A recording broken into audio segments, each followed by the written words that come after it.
Hi guys, we are back. Our last video was about the citizenship ceremony, the actual one, which was mine, and the virtual one, which was Lorraine's. If you haven't watched it yet, here's a link. We will also be posting the link in the description below. As promised, we will be sharing the process that we went through in applying for citizenship by conferral. And we will also share our timeline for your reference. My name is JC. And I am Lorraine. And welcome to our YouTube channel.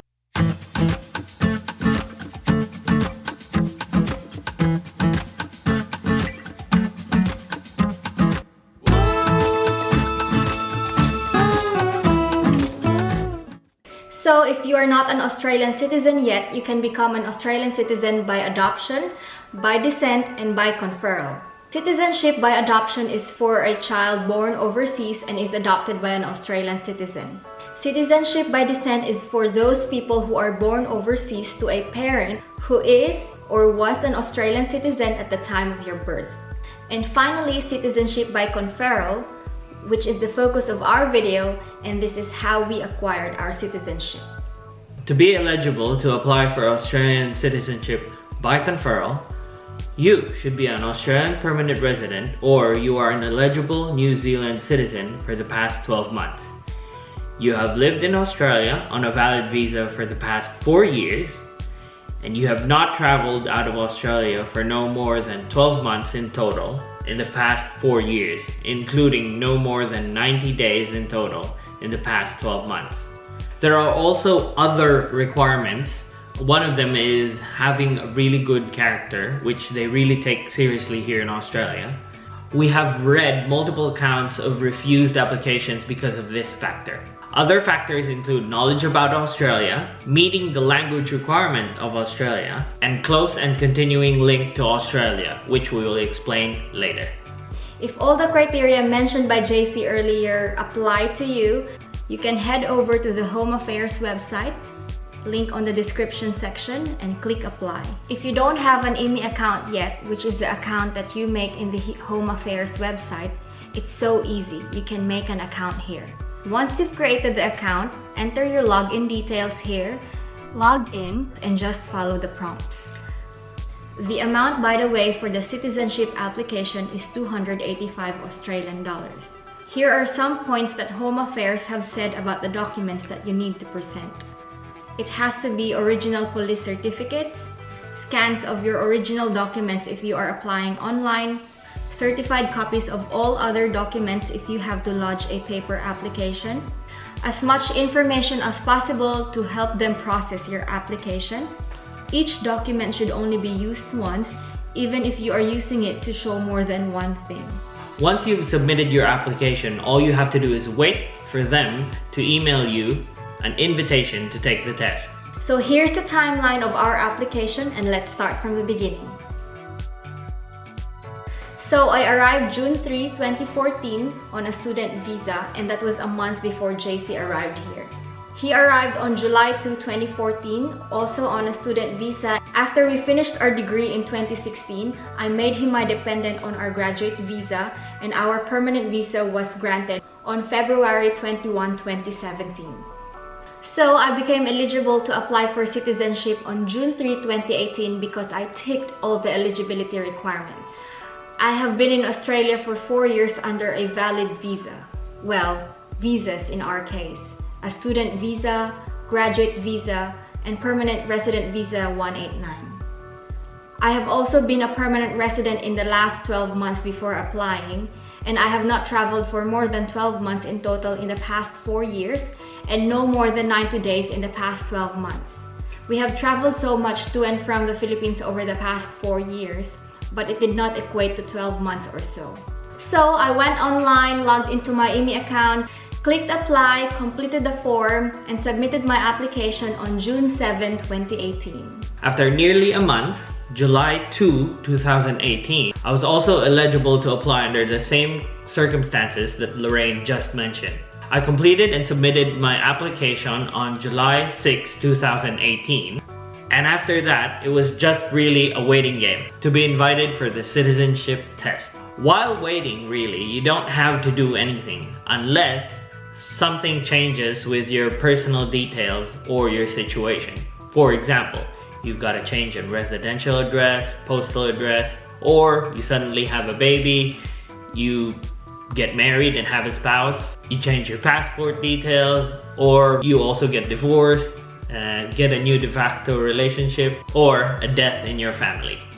If any of what I just mentioned applies to you, then you need to inform the Home Affairs Office or the Immigration Office by completing Form 1022, which is called the Notification of Changes in Circumstances form, and then you forward it to Home Affairs or Immigration. We were also informed by the Home Affairs that we should inform them if we have any plans to travel overseas in the future while our application was ongoing. Sometimes it was just enough for us to let them know and tell them about the dates of when we are going to travel, but sometimes they also ask that we attach our plane tickets to the IMI account, and then we just forwarded the whole thing to them. Anyway, going back to the timeline. So, I basically submitted my application on July 6, 2018, right? But for some reason, Immigration replied to me on July 17, 2018.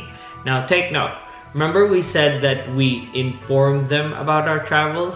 So there was actually a part there where we did tell them that we were going to travel to the Philippines from somewhere mid-July, and we will be gone for 5 weeks because we were going to get married in the Philippines on August 5, 2018.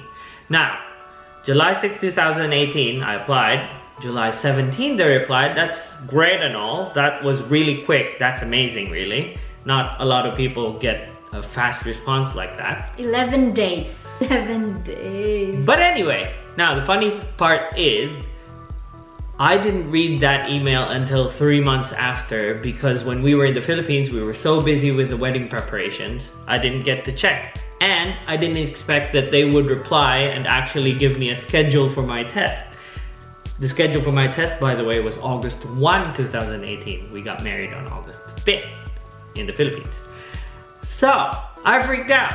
After 3 months, I read the email because I was just doing a general check of my emails, because a friend said that she had just gotten invited to take the test.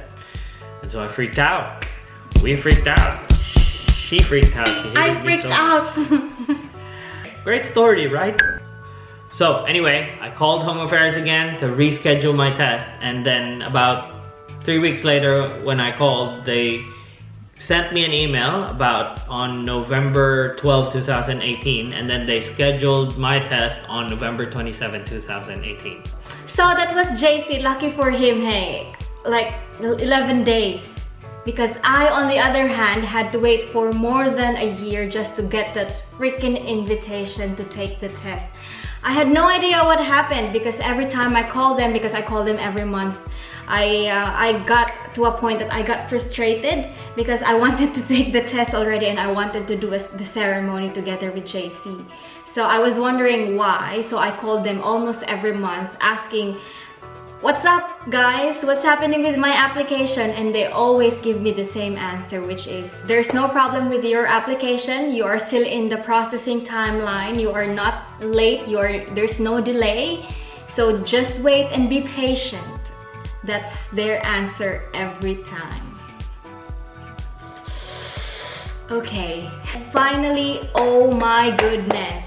On September 9, 2019, I finally received an email to take the citizenship test, and they scheduled me for October 22, 2019. Yes! Finally! We will be posting the link where you can find the citizenship processing times. So that's our timeline and stories about how we got invited for the citizenship test. Now, let's actually talk about the citizenship test. When Home Affairs actually send you an email to invite you to take the citizenship test, there's actually an interview involved as well. So you will be booked for an interview as well as the test when you get there. At the citizenship interview, you will be asked to bring documents to prove your identity.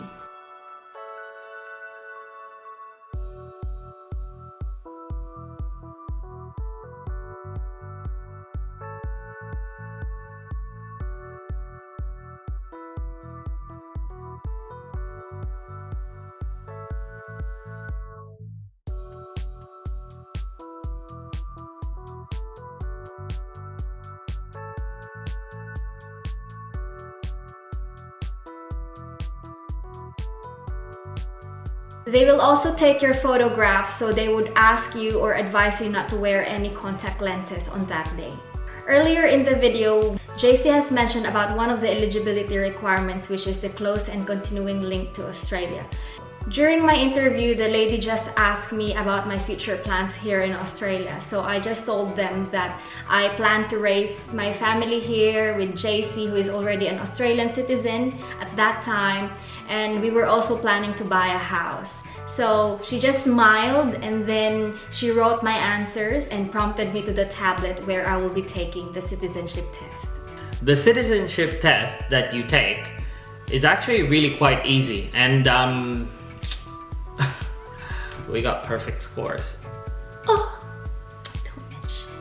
don't mention. But you know, that's a secret. Don't tell anyone because they might think that we brag a lot. Anyway, the test will basically assess your knowledge about Australia's people, their laws, their rights, their liberties, and beliefs. You can download a document called Australian Citizenship, Our Common Bond, which is a resource booklet that contains all the things that you need to know to take the test. Basically has all the answers to it if you just read it and study it. There are also videos online that you can watch, so if you're the kind of learner who likes to watch and listen instead of read, the links for these documents and resources are in the description below. There are also apps that you can download on your phone that can let you have mock tests. And actually, when I was taking the test, I downloaded this specific app which I've been sharing to everyone, including Lorraine and our friends who are about to take the citizenship test, and it really helps. I'll post a download link of the app in the description below.